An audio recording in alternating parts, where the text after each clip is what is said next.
True love evokes the same fear. When someone capable of truly seeing you appears, instead of opening your heart, doubt floods in. You question their sincerity. You anticipate betrayal.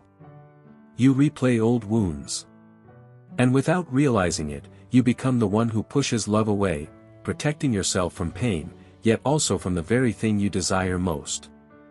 In psychology, this pattern is known as self-sabotage, the unconscious act of destroying what you long for most. Jung taught that the shadow is not merely a container for dark or destructive traits, it also holds the unexplored, unclaimed parts of the self. When genuine love enters your life, it asks you to unlock the most hidden chambers within. That request alone can trigger resistance.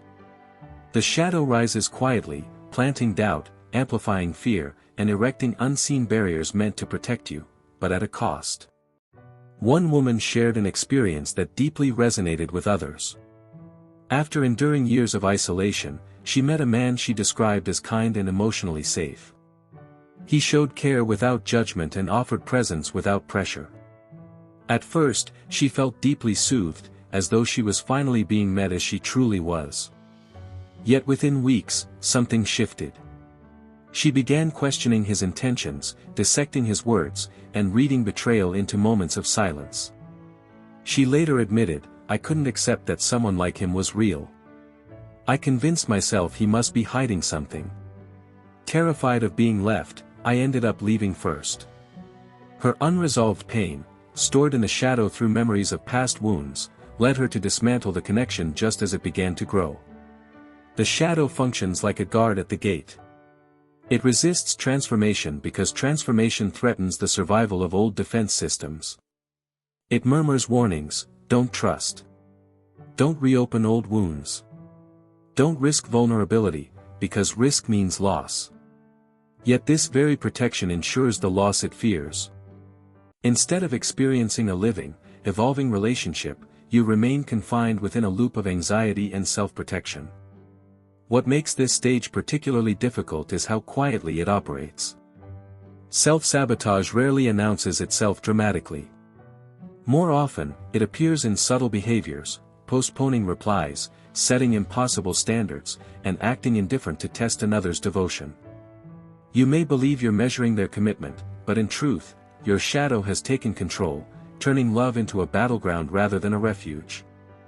Jung once observed that we encounter ourselves repeatedly, wearing countless masks. In relationships, the shadow is one such disguise.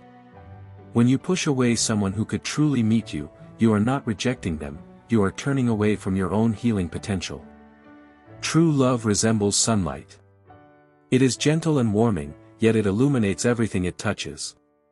A room may appear spotless in dim light, but when sunlight enters, every particle of dust becomes visible. In that moment, you face a choice: clear the space completely, or draw the curtains and pretend nothing was revealed.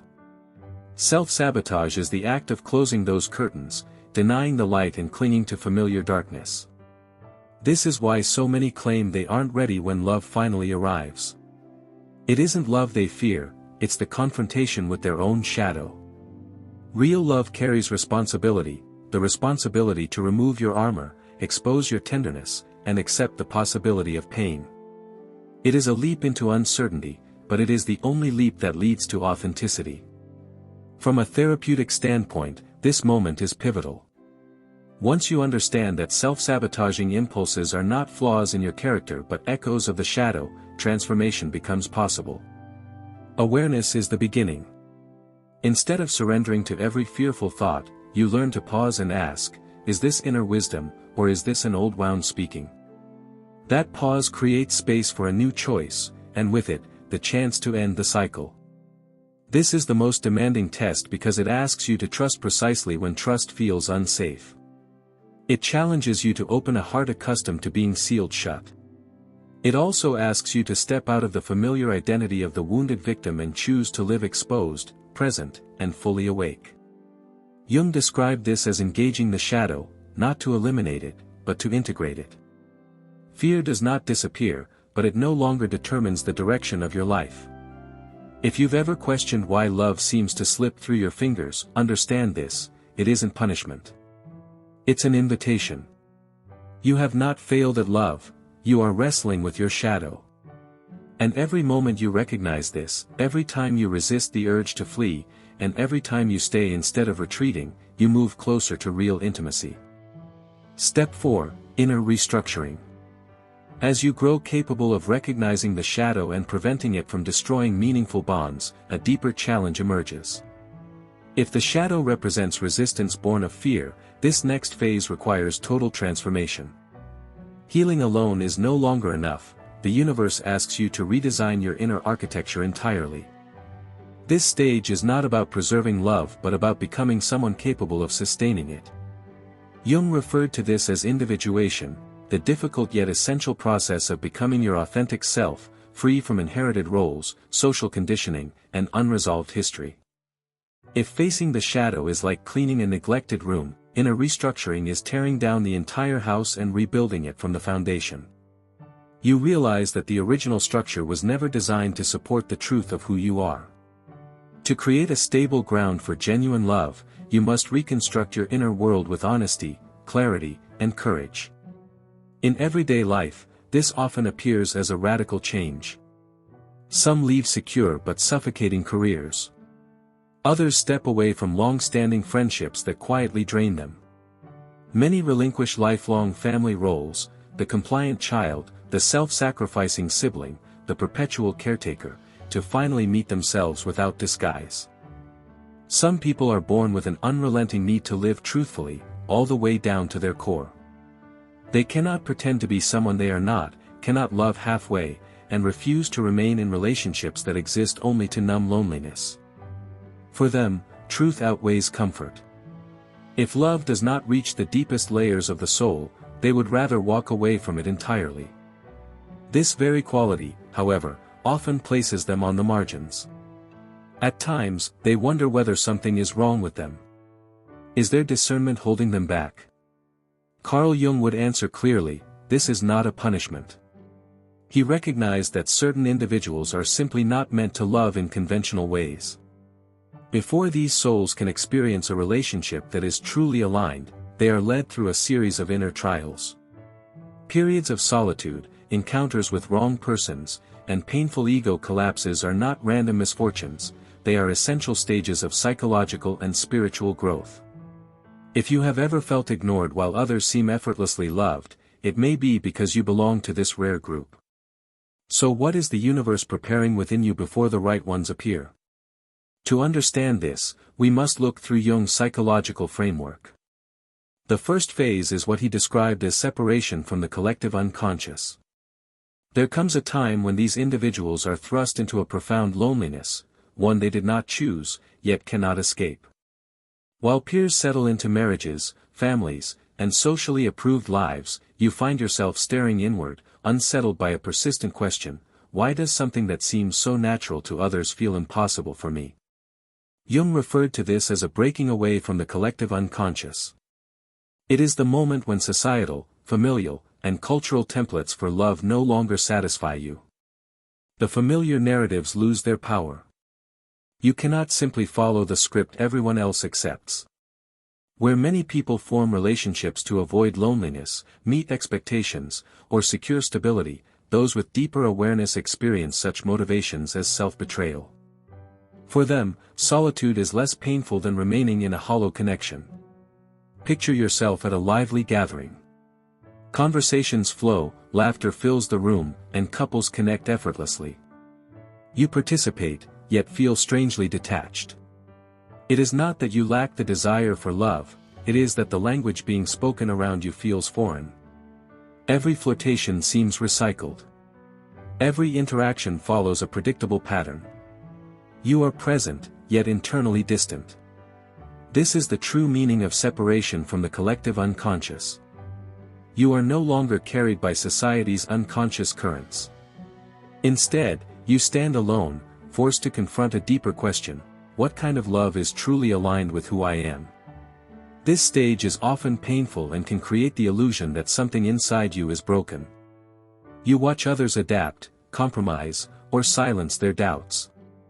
They settle into relationships that may be imperfect but socially acceptable. From the outside, it appears they have solved the mystery you cannot crack. It is easy, then, to believe your depth or selectiveness is the problem. But Jung argued the opposite. This discomfort signals growth. To become fully human, one must loosen the grip of collective expectations. This process hurts because it strips away the safety of conformity. It is like a young bird leaving the nest, terrified of the open sky, yet unable to discover its true capacity without flight. In everyday life, this separation takes many forms. A young person refuses a family-approved marriage. A woman ends a long-term relationship when love fades, despite criticism from friends. A man chooses solitude over shallow dating, even as others urge him to settle for less. On the surface, they appear misguided. In truth, they are responding to an inner command that refuses to trade meaning for security. With this separation comes a paradoxical experience, feeling alone even among people. This is not isolation due to absence, but a deeper sense of not belonging. For Jung, this realization is essential. Only when you recognize that you do not fit into the common molds can you begin discovering who you truly are. Why must this loneliness come before genuine love? Because without standing alone, you cannot separate your authentic desires from those imposed by society. While others seek love to satisfy expectations or escape emptiness, you are driven to ask a more fundamental question: do I want love out of fear or from a desire to share my truest self? These shifts can confuse those on the outside. Why abandon what's familiar? Why disrupt what seems stable? Why not endure? But for the one undergoing this transformation, it isn't rebellion, it's survival. Remaining within outdated structures feels like a slow, silent erasure of the self. Jung cautioned that one of the most elusive dangers for deeply sensitive souls is allowing suffering to become part of their identity.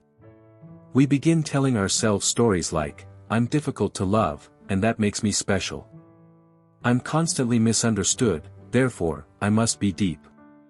I've endured so much, so my pain defines my worth."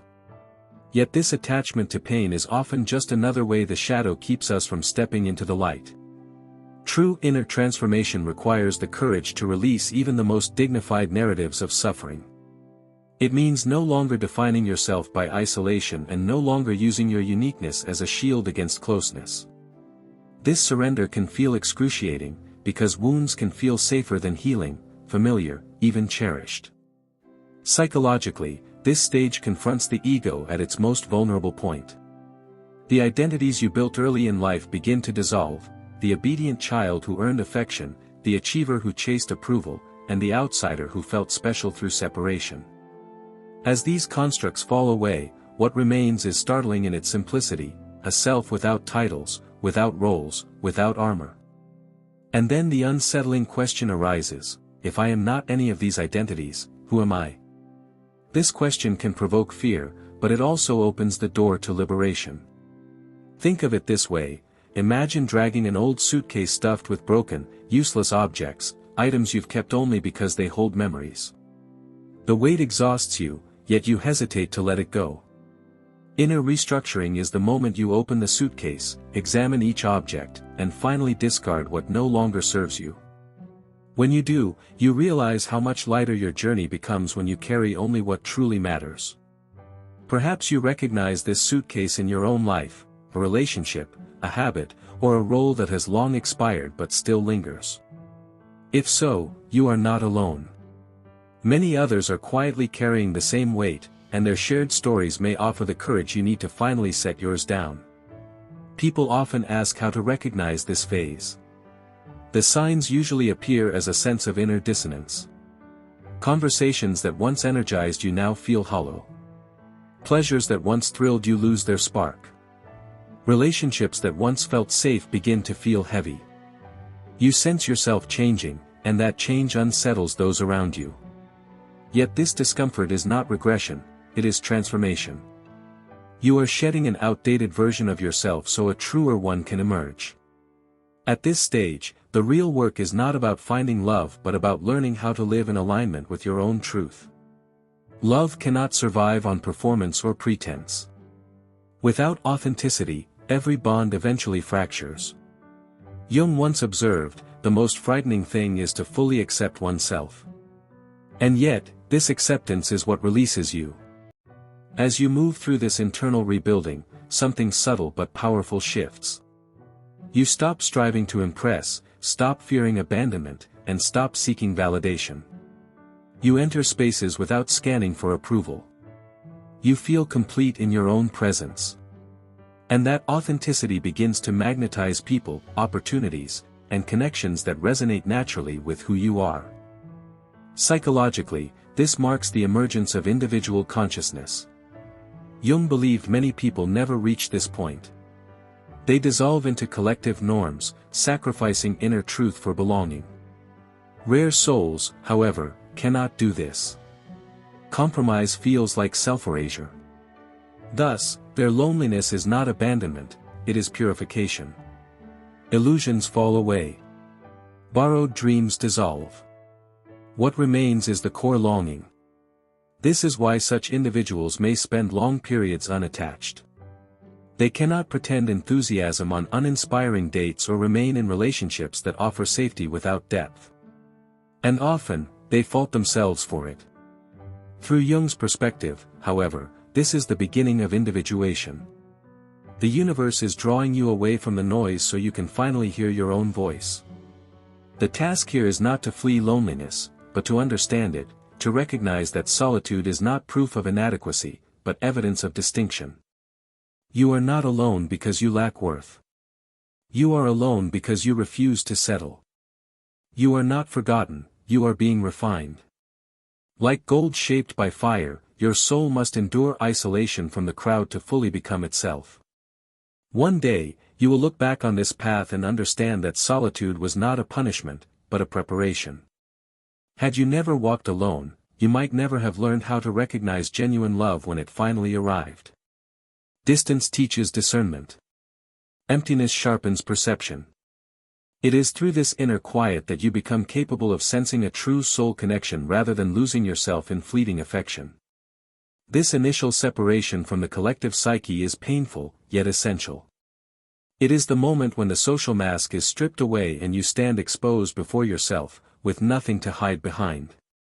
From that raw honesty, the real journey toward love begins.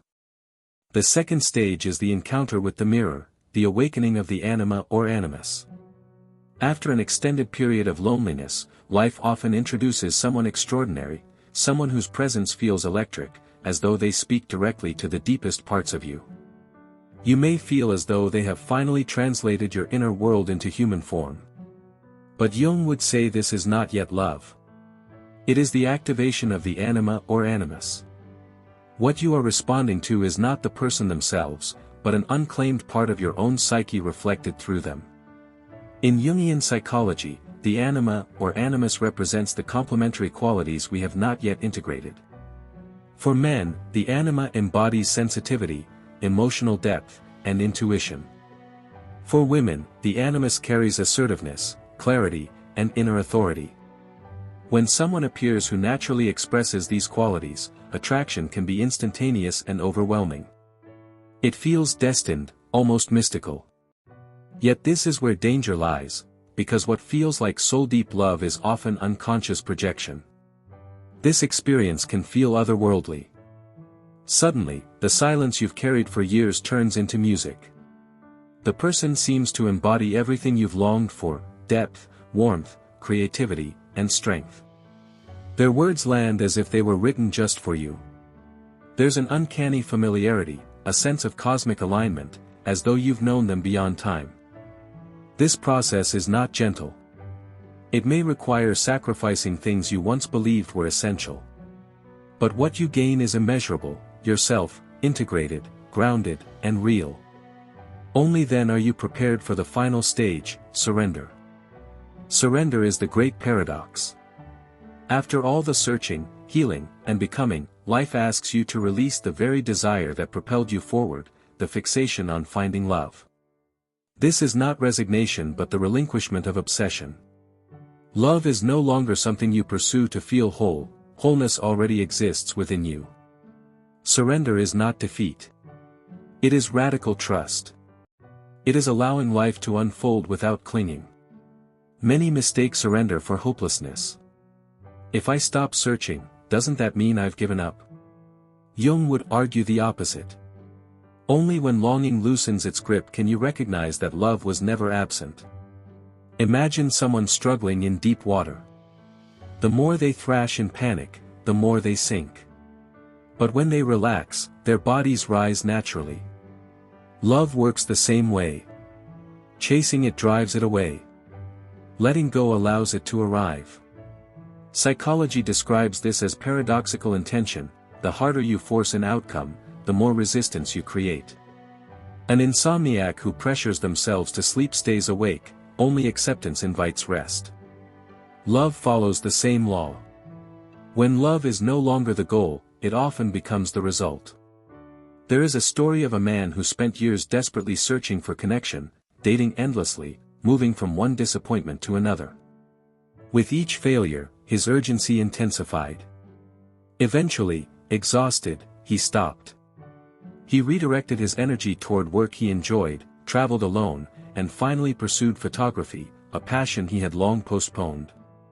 And then, unexpectedly, love found him, on a trip, without effort or strategy. He later said, "For the first time, I wasn't trying to prove anything. I was simply being myself." Love felt inevitable, not hunted. That is the essence of surrender. Surrender also transforms the motive behind love. Instead of seeking someone to fill emptiness, you begin wanting to share fullness. When love is sought for validation, relationships mirror lack. When love flows from wholeness, it becomes an offering, not a rescue. Jung wrote, "The privilege of a lifetime is becoming who you truly are." Surrender is the embodiment of that privilege. Love no longer defines your worth. Another's presence is no longer evidence of your value. You stand complete. And if love arrives, it is a gift, not a requirement for survival. Picture surrender as releasing a rope you've clutched for years, believing it kept you from falling. Letting go feels terrifying, until you realize there was no abyss beneath you, only solid ground. True love appears when your hands open instead of trembling. Jung described this shift as moving from need to desire. Need says, "I require someone so I'm not alone." Desire says, "I choose to share my life because I am already whole." This is where genuine love becomes possible. Reaching this stage means that earlier lessons have integrated. You no longer seek validation from another. You are no longer lost in projection or illusion. Fear no longer rules you. Pain no longer defines you. You simply live. And in living, love returns to its natural place, not something to seize, but something to flow with. The ultimate paradox remains, only when you no longer need love are you truly ready to receive it. Only when you stop searching do you realize it was always near, like the sun, never absent, only unseen because your gaze was turned downward. In the end, love is not merely a story between two people.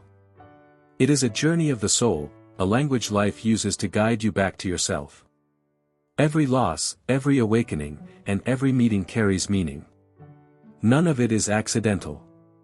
When you stop treating love as a destination and begin living from inherent wholeness, the world softens. You stop rushing, stop proving, and stop chasing. You simply exist. And in that quiet presence, love finds you, gently, inevitably, as if it had been waiting all along. Wherever you are on this path, awakening from the collective, facing your shadow, releasing the old suitcase, or learning surrender, know that you are not alone. Many rare souls walk this road together, invisibly connected. And that shared journey is itself a form of love. If these words resonate, pass them on to someone who may need them. But this is the unconscious at work. You are not encountering a twin soul, you are encountering yourself. Imagine standing before a perfectly polished mirror. The image feels alive, separate, yet it is only your own reflection. When someone activates your anima or animus, they become that living mirror. You see in them the traits you have not yet claimed within yourself, and you mistake this recognition for love of the other. This is why love at first sight is so often misunderstood. A young woman once wrote to me describing her experience. She had always been timid, afraid to make major decisions independently. Throughout her life, others chose her education, her career path, and even her partners. Then she met a man who radiated confidence, firm in speech, decisive in action, and unwavering in presence. Within weeks, she believed she had found the one. His strength felt intoxicating, like protection against her own uncertainty. Over time, however, she realized he could not truly meet her emotionally or spiritually. He was human, limited, imperfect, not the heroic figure she had imagined. What she eventually understood was profound: she had not fallen in love with him but with the decisiveness she had never cultivated in herself. A man once shared a similar realization. He had grown up in an environment that glorified toughness and dismissed vulnerability. Sensitivity was treated as weakness, so he learned to bury his emotions early on. Later, he met a woman whose empathy was almost luminous. She listened deeply, met him with gentleness, and saw emotions he had long suppressed. He believed she was his salvation. But as time passed, the relationship became heavy. Her compassion could not compensate for the emotional work he had avoided. Eventually, he saw the truth: what he longed for was not her healing, but his own lost softness. You may recognize this pattern in your own life: the moment when something felt like destiny, only to collapse when the illusion faded. If so, that recognition itself is a sign of growth. This attraction is not false. It is intensely real, often so powerful it convinces people they've found the one. But relationships rooted in projection rarely endure. When the other person inevitably reveals their flaws, the fantasy dissolves, and the disappointment can feel devastating. Jung taught that this phase is not about meeting your soulmate but about reclaiming the parts of yourself that remain unconscious. The anima or animus is not meant to be sought externally, it points inward. If a man is drawn to a woman's emotional depth, it signals his need to develop his own inner sensitivity. If a woman is captivated by a man's strength, it reflects her need to awaken her own authority. Here is the difficult truth: much of the love you feel at this stage is love for your own unrealized potential. The other person serves as a messenger, a mirror revealing the hidden dimensions of your soul. This is a gift. But when mistaken for eternal love, it becomes a trap of dependency and repeated heartbreak. This stage is uniquely bittersweet. It feels sacred, expansive, and transformative, yet it carries pain because it demands maturity. Many people remain stuck here, chasing one reflection after another, never realizing the work is inward. As Jung warned, until you make the unconscious conscious, it will direct your life, and you will call it fate. When you move through this phase with awareness, something shifts. You stop seeking a savior. Instead, you integrate what you once projected. You thank the mirror for its message. And only then do you become capable of loving another person, not as a symbol of what you lack, but as they truly are. The third stage is self-sabotage, resistance from the shadow. Here, the shadow, the reservoir of fear, wounds, defenses, and unhealed pain, begins to surface. Ironically, the shadow often sleeps in unhealthy relationships, yet awakens violently when a genuine connection approaches. It is like a prisoner who has known captivity for so long that freedom feels terrifying. When the door finally opens, they hesitate, even retreat, because the familiar darkness feels safer than the unknown.